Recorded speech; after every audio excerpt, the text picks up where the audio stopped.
To my beloved granddaughter Catherine, I leave behind our lakeside house and $150,000. The gift left behind by my grandparents opened a new door to my life, while also severing the final thread of the illusion of a family. My name is Catherine Harper. Since I was little, I grew up constantly being compared to my older sister. She excelled in school, is good at sports, and is the pride of our parents. I, on the other hand, was clumsy and always seemed to be hidden in her shadow. At home, whatever my sister chose was always prioritized, and my opinions were often brushed aside. Whether it was about what we ate, where we went, or even the topics of conversation, everything revolved around her. Over time, I began to believe it doesn't matter whether I'm here or not. In such a daily life, my only solace was my grandparents' house. No matter what I talked about, they always listened intently. Whether it was a small event at school or a story about how I had struggled in gym class, they accepted every word as if it were a treasure. My grandmother would brew tea with a warm smile, and my grandfather would frame my clumsy drawings, proudly hanging them on the wall, saying, "It's wonderful." Their home felt like an entirely different world to me. In the small garden, flowers bloomed in every season, and the living room was always bathed in gentle sunlight. There, I was never compared to anyone. I was never forced into a role or made to feel invisible. It was the only place where I could truly breathe, where I felt seen and loved just for being myself. My grandparents' house was like another world to me. In the small garden, flowers bloomed with each passing season, and warm sunlight streamed into the living room. There I was never compared to anyone, nor was I forced into a role. It was a place where I could simply be myself, where quiet and gentle time flowed. On days when something unpleasant happened at school, I would hurry down the road toward my grandparents' house. As soon as I opened the front door, the sweet smell of my grandmother's freshly baked cookies would greet me. My grandfather would set aside his newspaper and, upon seeing me, spread his arms wide in an exaggerated gesture. "Welcome," he would say, and I can't even begin to describe how meaningful those words were to me. As I grew older, my visits to their house became less frequent, but in my heart, I always carried the warmth I found there. The environment where I was constantly compared to my sister never really changed, but the feeling my grandparents gave me that it's okay to just be who I am quietly continued to support me. When I expressed my desire to attend university, my parents immediately opposed it. "We need money for Madeleine's wedding," they said, and my request for university education was quickly rejected. It seemed that my parents were putting all their efforts into her wedding. As the preparations progressed, their focus completely shifted to the extravagant event. The venue was a top-tier hotel with luxurious food and desserts, and the dress was custom-made. The whole ceremony was like something out of a movie, and my university plans were overshadowed by it. I couldn't give up, so I decided to pursue my education using student loans. The money my parents had saved up was mostly spent on my sister's wedding, and they didn't offer me any support for my own studies, but I didn't feel it was unfair. I understood that my sister's wedding was an important memory for her. To attend the wedding reception, my grandparents were invited as well. They had always cared deeply for me, and I could sense that they had picked up on the subtle tension in the air that day. My grandmother approached the table where I was sitting and quietly spoke to me. "How is university going, Catherine?" she asked, her voice filled with concern and kindness. I was a little surprised, but answered her nonetheless. "I'm studying hard right now. I want to work for a well-known marketing company in the future." My grandmother smiled, but there was a trace of a more complex expression in her eyes. "That's wonderful. Seeing you work so hard makes me really happy." I felt my heart swell with gratitude for her kindness. In that moment, a small part of my frustration with my parents seemed to ease. My grandfather, who had been listening to our conversation, added, "If you ever find yourself in a tough spot, don't hesitate to ask. We'll always be here to support you. You just focus on being happy," he said warmly. "We'll help you to achieve whatever you want to accomplish." I still clearly remember how reassuring those words were. The contrast between the opulence of the wedding and my grandparents' warm words left me feeling conflicted, but deep down, I made a firm decision. Even though my sister had been favored in many ways, I would carve my own path. No matter how difficult it might be, or how little the understanding I might receive from those around me, I had resolved to trust in my own future and keep pushing forward. My grandparents' words became my greatest source of strength. No matter what path I chose, no matter how long it took, I was determined to keep moving forward to make my dreams come true. Everything changed in the summer, just before my 3rd year of college. "Catherine?" Grandma's voice sounded thin and fragile through the phone. "Franklin, your grandpa had a massive heart attack in his study. The doctors couldn't save him." Her words dissolved into barely controlled sobs. I have no memory of the frantic drive to the hospital, only the crushing weight of grief as I entered the room to find him already gone. Grandma sat beside him, holding his hand tightly. I gently placed my hand on my grandmother's shoulder and silently leaned against her. Her small frame trembled, and through her warmth, I could feel the depth of her sorrow. For a while, the two of us sat quietly, sharing the silence. To my grandmother, my grandfather had been a precious companion she had walked through life with. Losing him left a gaping hole in her heart. When I looked up at her, I saw the love shaped by all the years they had spent together and the sadness of no longer being able to reach him reflected in her eyes. I squeezed her hand tightly, silently vowing to support her in any way I could, no matter how small. However, a month after my grandfather's death, my grandmother too passed away, as if to follow him to heaven.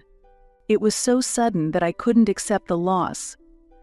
They were irreplaceable to me, always there to support me. My grandmother's warm words and my grandfather's strong encouragement still echo in my ears, and the thought that I would never hear their voices again was unbearably painful. My heart felt empty, and I didn't know what to do. 1 week after laying Grandma Eleanor to rest beside Grandpa Franklin, we assembled in the office. Mr. Patterson, their longtime attorney, carefully positioned his reading glasses, opened an embossed leather portfolio, and began reciting the legal document in a practice. To our beloved granddaughter Catherine, Mr. Patterson announced clearly, "We bequeath our lake house property at 1542 Pine Haven Drive along with liquid assets totaling $150,000. I could hear Madeline's inhaling sharply, saw her perfectly glossed lips part in speechless outrage, while my mother's manicured fingers dug into my father's forearm with such force that her knuckles blanched white against her skin. Mr. Patterson adjusted his tie and continued. Additionally, Franklin Rose included a personal message to his daughter Vivian. He looked directly at my mother before reading, "Vivian, we are not leaving you and Madeline anything. This decision reflects our final wishes. When you claimed to be in a financial emergency in preparing for Madeline's wedding, we provided $200,000. We respected your needs at that time. Therefore, we trust that you will respect our decision." At that moment, my mother stood up, her face flushed with anger. "There's no way I can accept this." Unable to contain her fury, she slammed her hand on the table. "We're family. It's completely unfair to treat only Catherine specially. Father and mother must have made some kind of mistake. I object. This needs to be reconsidered." Mr. Patterson quietly removed his glasses and let out a sigh. "Ms. Vivian, this is a formal will. The wishes of the deceased must be legally respected." My mother tried to argue further, but I simply sat there in silence. A storm of emotions raged inside me, but I had nothing to say. My grandparents' wishes were more important to me than anything else. When Mr. Patterson finished and gathered his documents, my parents rushed out discontentedly, but they were lying in wait for me in the parking lot. "Sweet Catherine," Mom said in a syrupy voice I had never heard before. I stopped, unable to hide the wariness in my eyes as I looked at her. "This isn't the best place to talk.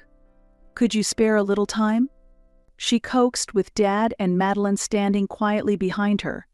After a moment's hesitation, I silently nodded. We entered a nearby cafe, and Mom wasted no time getting to the point. "Catherine, the lakeside house you inherited, it's a place full of memories for all of us, isn't it?" She spoke with a gentle smile, but there was a calculating gleam in her eyes. And so, she lifted her cup, took a small sip of coffee, and continued. "If you're willing to sell the house, I can introduce you to a good real estate agent. You could get a great price for it right now, and you'd have cash in hand. It's not a bad deal, don't you think?" I stayed silent. I had no intention of selling, but I held my tongue, curious to see where this was going. Without missing a beat, Dad jumped in. "Catherine, just maintaining a house costs a fortune. Property taxes, repairs, it's a heavy burden, especially for someone young like you." Madeline quickly added, "You're not planning to live all the way out there, are you? It would be smarter to sell it and use the money for yourself in a more convenient place." Her voice was gentle, but underneath, I caught a hint of urgency. The three of them were trying to persuade me with carefully chosen words, but their true intentions were all too obvious. They were dissatisfied that the inheritance from my grandparents hadn't been passed to them, and now they were trying to convince me to sell the house and turn it into cash. Mom reached across the table and touched my hand, whispering softly, "Catherine, we're family, right?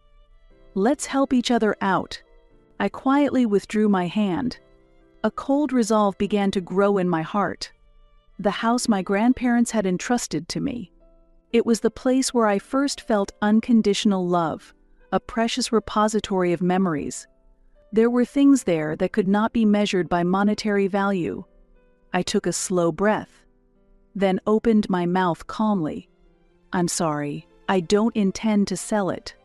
Mom's expression froze in an instant.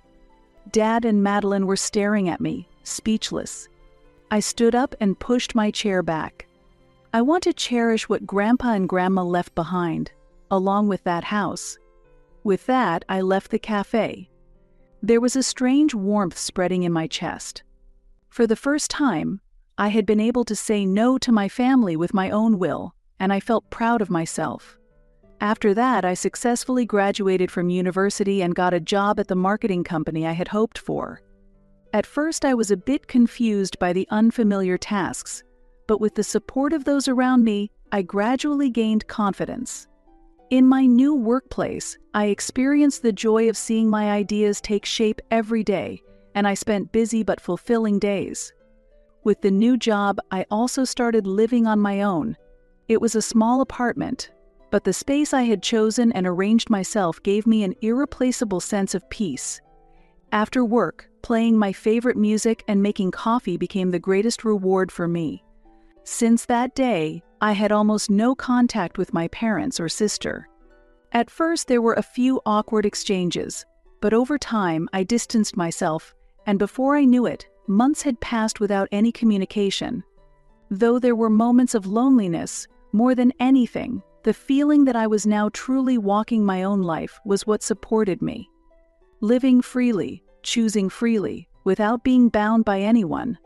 That daily life calmed my heart. One day, I suddenly received a phone call from my mother. "Catherine, would you join us for dinner this Friday?" Something in her tone sounded different. My instincts screamed it was a trap, but my curiosity overrode everything else. Pulling into the driveway of my childhood prison felt like entering a time warp where everything had deteriorated rapidly. The once pristine colonial house now resembled a neglected foreclosure, peeling paint flaked from the sides, Gutters hung at awkward angles, and the lawn my father once obsessively maintained had surrendered its space to dandelions and bare patches. Inside, the house felt cramped but surprisingly tidy. Oliver and Adrian, Madeline's 4-year-old twins, tore through the living room like miniature hurricanes. Catherine. My mother embraced me with unexpected enthusiasm.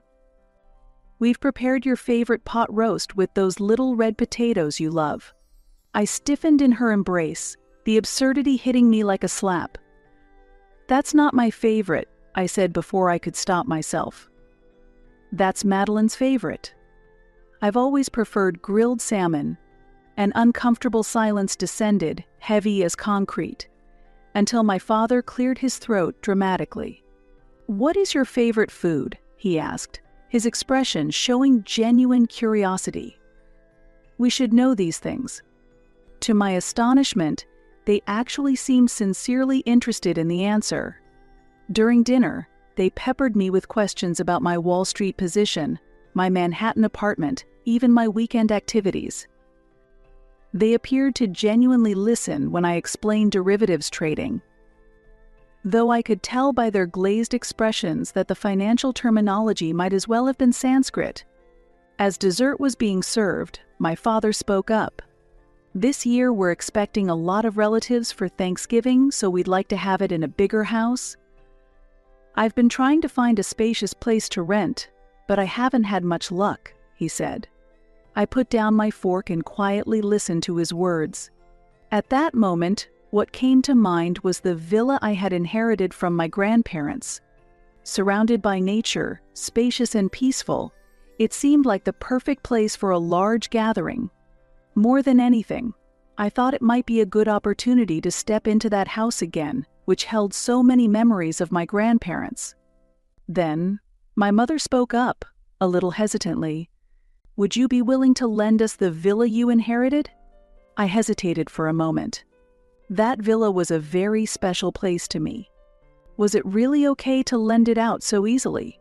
Sensing my hesitation, my sister Madeline chimed in with a bright voice. I'd love to take the kids to the villa, Madeline said. Wouldn't it be wonderful to let them play freely in nature? Her face lit up with an expectant smile. For a moment, a wave of complex emotions washed over me. That villa was a place filled with special memories of my grandparents and me. I couldn't help but feel hesitant about letting Madeline and her children come and go so freely. But then I thought about what my grandparents would have done. Surely they would have watched over the children running around, smiling warmly. With that thought in my heart, I slowly nodded. Sure, let's all have a wonderful time together. And so it was decided that we would hold the Thanksgiving party at my villa. On Thanksgiving Day, I headed to the vacation home I had inherited from my grandparents, feeling a little nervous. I had made sure to arrive a bit early, according to the time my parents had given me for the party. I was excited to see my relatives again after such a long time, but more than anything, I was happy that everyone would gather at my grandparents' cottage. The place was filled with warm memories of the times I had spent with my grandparents as a child, and now my entire family would be stepping into it together. Just thinking about it made me feel as if my grandparents were joining us for this Thanksgiving celebration. I was sure they would be watching over us somewhere, smiling at the sight of us laughing and enjoying ourselves. As I drove, that thought made me smile naturally. I could already picture the children running around the yard and everyone gathered around the dining table, and it filled my heart with warmth. Not long ago, I had hesitated to open up the cottage to my family, but now I felt differently. Sharing the memories of my grandparents with everyone like this seemed like the best way to honor them. That's how I truly felt. However, the moment I opened the front door, something felt off. The house was filled only with the lingering traces of a gathering. Used plates and cups were piled up, and stains covered the tablecloth. The party had clearly ended long ago. The relatives were already gone, and only silence remained in the spacious villa. Confused, I stepped further inside. From the back of the house, I heard my parents laughing. Peeking into the next room, I saw them lounging on the sofa, chatting comfortably. I overheard my mother say with a laugh, "It's such a relief that she owns a big house. Let's leave the cleaning to her." My father chuckled in agreement. I stood there in silence, feeling the coldness seeping into my feet. I had offered the house out of a desire to help my family, but now it felt like I was seen as nothing more than a convenient owner. A deep, unspoken loneliness slowly spread through my chest. A sense of loneliness surged within me, and at the same time, anger welled up. I finally made a decision. I thought about confronting my parents directly, but I already felt as if I had been ignored, and it seemed pointless. As a place to channel my anger, I decided to call the police. Of course, I knew that just having the police come wouldn't immediately resolve the situation. However, I strongly felt that I had to do something to protect my rights. When the police arrived, an argument began between my parents and me. "Why did you call the police?" Dad approached me, his anger clearly visible. "This is the house I inherited. You two were trespassing," I replied firmly. "Trespassing? We're family. There's nothing wrong with us using this house. Besides, you said we could use it too." Mom spoke in a strong tone. "I didn't let you use it to be treated like this. I'm sick of you acting like family only when it's convenient. This place is very important to me," I shouted, tears welling up in my eyes, and then a police officer stepped in between us. "Please calm down. Since this is a family matter, we cannot treat it as a criminal case," the police officer said. At those words, I bit my lip. I felt as if no one was truly acknowledging my anger or sadness. Even after the police left, my parents showed no signs of remorse. "You're making such a fuss over nothing," my mother said, sounding exasperated. I made up my mind. "Fine. Then I'll sue you. We'll settle this properly in court," I declared. My father and mother looked surprised, but I didn't back down. I couldn't bear to have something so important to me trampled on any longer. And so, the conflict between my parents and me escalated into a civil lawsuit. I decided to consult with Mr. Patterson, the lawyer who had been assisting my grandparents for many years. He was an experienced attorney who had managed my grandparents' assets, and to me, he was someone I could truly trust. Listening calmly and carefully, he quickly grasped the situation and said firmly, "Even though they are your parents, your ownership rights must be protected." Those words gave me a profound sense of relief. Preparing for the lawsuit was anything but easy. Gathering all the necessary documents, records of interactions with my parents, the deed to the villa, and the history of its usage was an overwhelming task. However, I did not back down. This was a battle to protect my own dignity and the place that meant so much to me. On the day of the trial, I testified in court with confidence. Without being swayed by emotions, I conveyed the facts calmly but firmly. My parents, though visibly shaken, continued to insist on their own righteousness until the very end. A few weeks later, the verdict was delivered. The court recognizes the plaintiff's claims and orders the defendants to cease use of the property and pay damages. At that moment, I quietly closed my eyes and took a deep breath. At last, my voice had been acknowledged under the law. After the verdict was announced, my parents and sister began sending frequent messages and phone calls apologizing. At first, they were short messages of apology, but gradually they turned into pleas asking, "Please, just meet with us once." I didn't respond to any of them. Even so, they didn't give up. One day, after finishing work and returning to my apartment, I found my mother standing in front of the door. She looked exhausted, holding a small paper bag in her hand. "Welcome home," she said awkwardly. I kept my hand on the doorknob and stared at her in silence. "Please just listen to me for a moment," she pleaded. I sighed and reluctantly decided to stay by the door and hear her out. We truly regret what we've done. Hurting you, the whole situation with the villa. Please forgive us. We're family, aren't we? I shook my head quietly. I can't forgive you. Ever since I was a child, I was always the one suffering in the family. I'm tired of only being treated as family when it's convenient for you. Tears welled up in my mother's eyes. However, I didn't change my expression. Your father's company went bankrupt. He's drowning in debt right now. Please, can you help us? She said in a soft voice.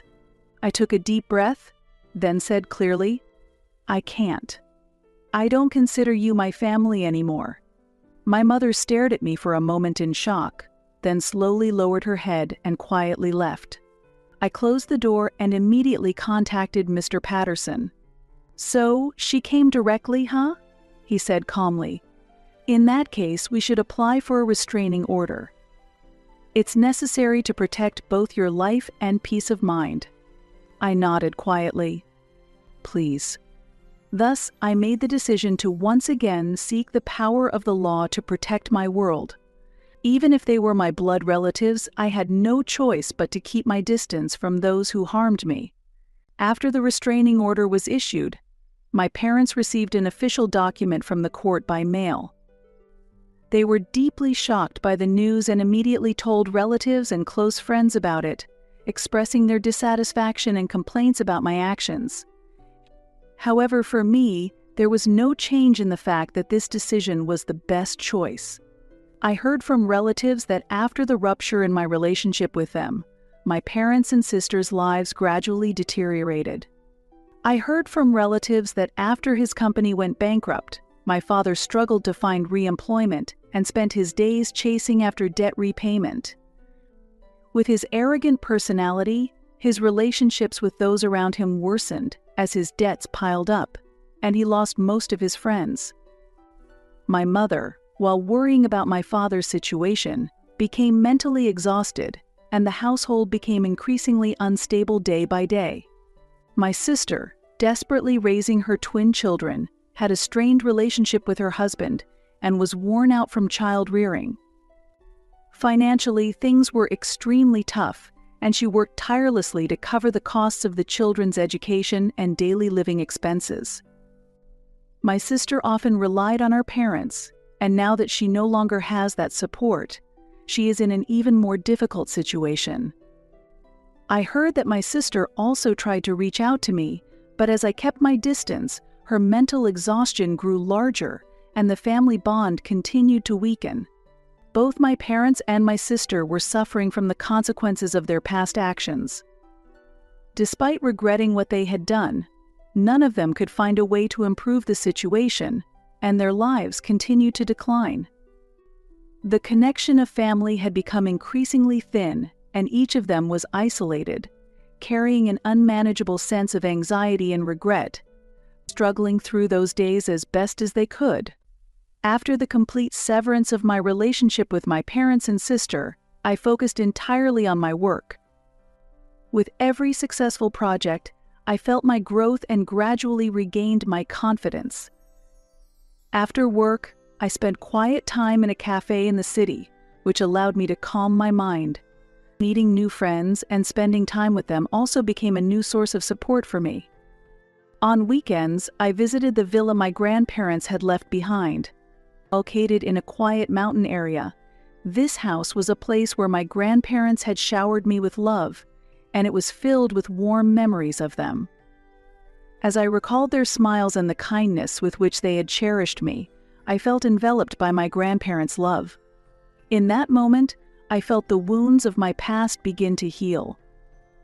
Occasionally, I would reflect on the past, but each time, I forgave myself in my heart and grew stronger. I am no longer bound by the connections to my past family. I had decided to look forward and live my own life. And one day, it suddenly dawned on me. What I truly wanted to cherish was not family or past memories, but my own happiness and the future I would build.